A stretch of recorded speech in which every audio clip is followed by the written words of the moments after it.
Good morning and happy Saturday, everybody.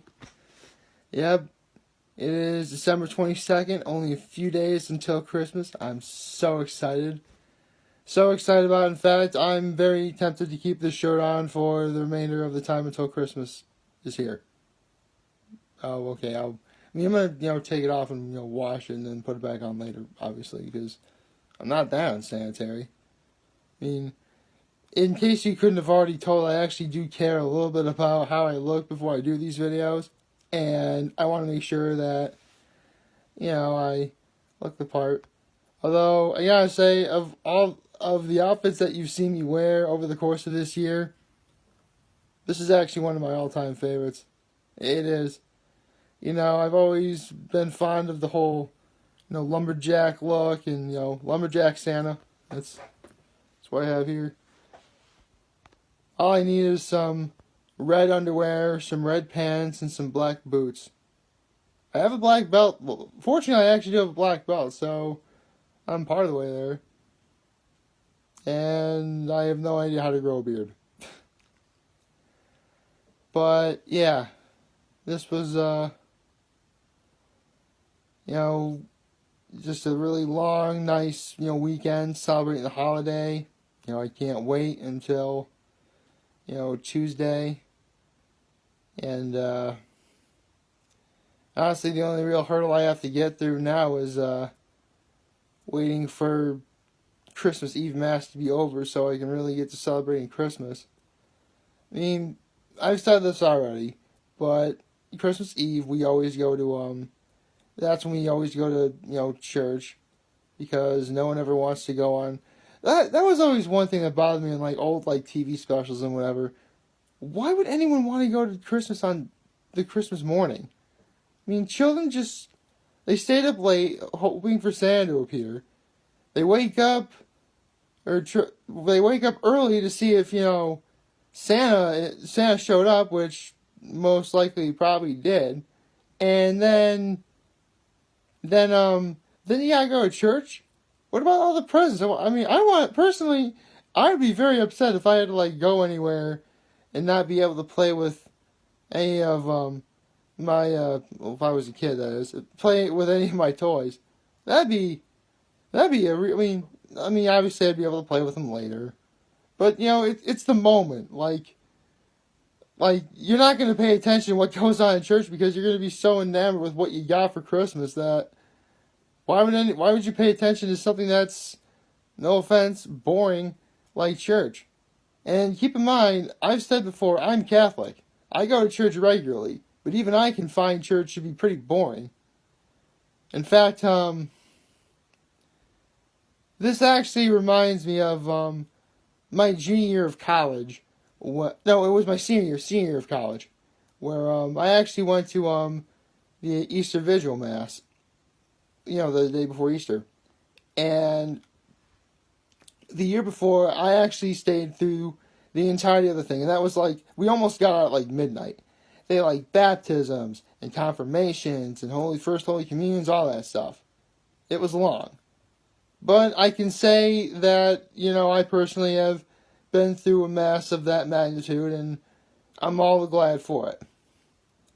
A year later, this is my senior year, I go to the same Easter Vigil Mass, and as the priest is doing his homily, that's, for those of you, well, I should probably explain. A homily is basically, just a priest, talking about what we went over earlier in the Mass.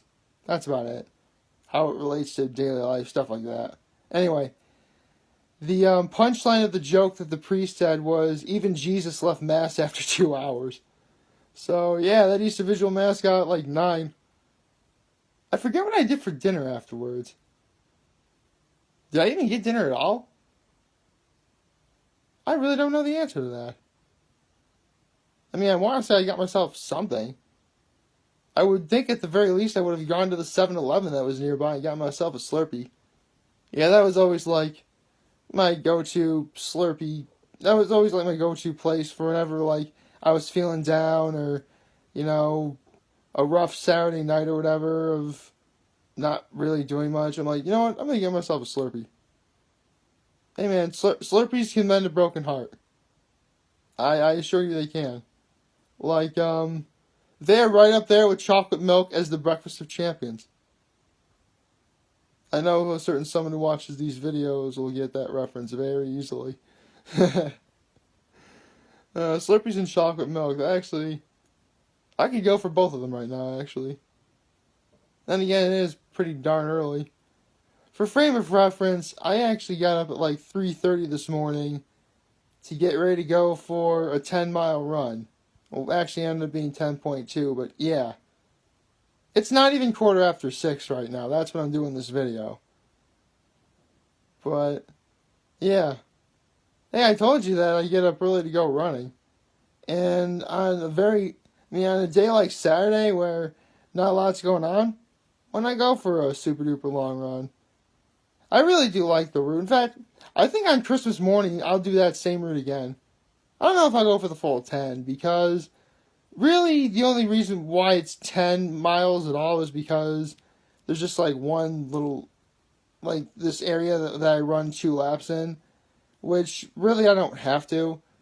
But then if I didn't run, for frame reference, if I didn't run these 2 laps, the grand total would be 8.8 miles, which is what I ran last Saturday. But if I do these 2 laps, it comes to 10.2.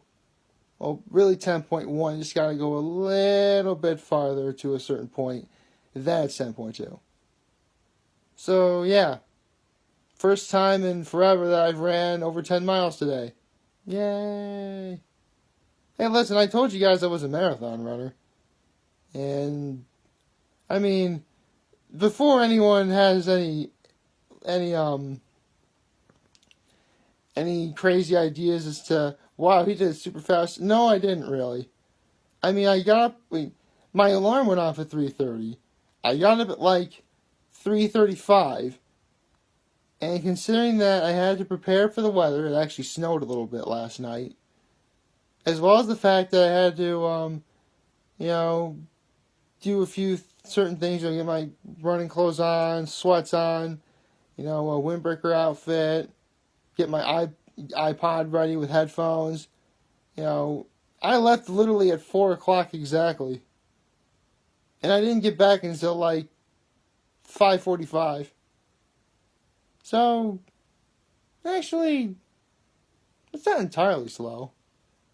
I mean, to be honest, I thought I was running a little bit faster than that, but it's one of those instances where the beginning of this run is always a little on the hilly side, as well as the fact that since I'm still just starting out, I'm obviously not going full speed.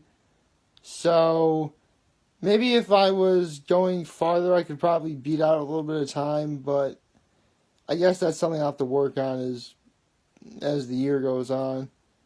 Because there are a few races I want to get around to doing. I want to be able to do the race that's on St. Patrick's Day. That's something I always wanted to do. I would probably do the, man, I really did get up early. That 10K would be something I always wanted to do. I want to be able to do the Glass Fest 8K. That's in Corning. I mean, I live near Corning, New York. It's Crystal City, USA is what I like to call it. Which, actually, if any of my brothers are watching this, if any of you guys ever came to visit, I would so take you guys to the Corning Museum of Glass. It really is something that, you gotta see you gotta see to believe. It really is awesome. Interesting fact about Corning. The glass that Corning makes is actually used for the glass on the touchscreens on smartphones. So yeah, the very camera I'm using right now, the smartphone I'm using right now to make this video, that glass is property of Corning, New York. So yeah, I guess it is kind of a small world. There was actually a huge problem a few years ago about that. There was this one company made what was called sapphire diamond glass or whatever that was, but it ended up being a huge bust and that company went bankrupt. So yeah, go Corning, or as what I sometimes like to refer to as CMOG. That's the Corning Museum of Glass. You know, that actually is something that I haven't been to in years. Like the live glass shows. No kidding. One time I went there for a live glass show, and in the beginning it looked like they made like a vase, when really ended up being a I mean, technically it was, but what they did is, since the glass was still so hot, they actually put popcorn kernels in it, and no kidding, it literally popped the popcorn. It was awesome. And, you can always request things to make it during the show. It's, you draw like a little picture or whatever, and, they'll make it. Which, I thought about doing that, but then again, it would seem kind of weird as a full-grown adult to be. Oh. Then again, that's another cool thing. They actually have like class to teach how to like blow glass and whatever, which, admittedly, I have thought about doing myself. Sure. I mean, it's just one of those things. One thing about making glass, ladies and gentlemen, I know this. It takes a lot of very hot ovens to make, to melt down the glass and make it, and that stuff is actually very dangerous. Like, and you always see like those shows that talk about like brick oven pizza or whatever. Like, oh, we're gonna heat this brick oven pizza to 900 degrees and cook the pizza in like under a minute. These ovens are so hot that pizza would probably cook in like 5 seconds. I'm not even kidding. Actually, they're not ovens, they're called kilns. Are they called kilns? I want to say they're kilns. Man, I'm probably going to be wrong about that. Yeah. Well, maybe going to Corning later today. Maybe I'll probably find an opportunity to go to the museum and ask about that. That'd be cool. Honestly, the last few times I've been to the museum have really only been for the marathon purposes. The wine glass marathon, that's the marathon I've ran, 4 times. And, it's actually really cool because the goodie bags they give you, like, they used to give you like a really nice looking wine glass, a miniature bottle of champagne, a few brochures, some stuff like that. I mean, it used to be a really nice wine glass, but for the last couple times I've done it, it's been like a tumbler. Oh yeah, you also get like a really cool shirt. I've worn these shirts in the videos before. The blue and the bright green, as well as actually the last 2 times I ran it, they have like one of those like miniature fleeces or whatever, where like the thumb goes through the sleeve, and so it like covers your hand, keeping it warm a little bit. That was really cool. I'm going to be honest, as much as I've been talking about the Corning Museum of Glass, I'm still now craving a Slurpee and some chocolate milk.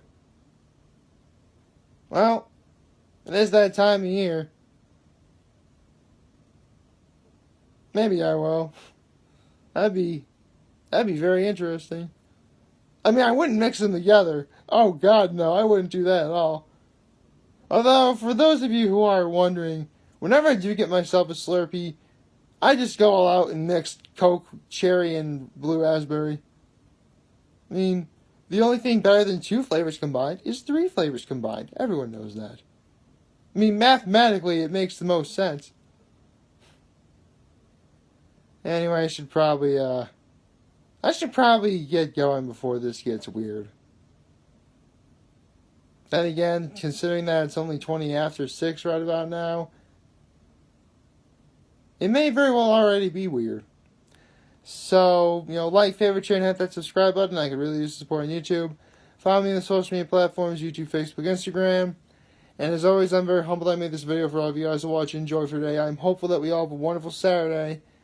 And Merry Christmas Eve. And remember, if any of you guys ever want to talk or chat, I'm always going to be here to lend an ear. And I'll always have your back. Take care, and have a lovely day.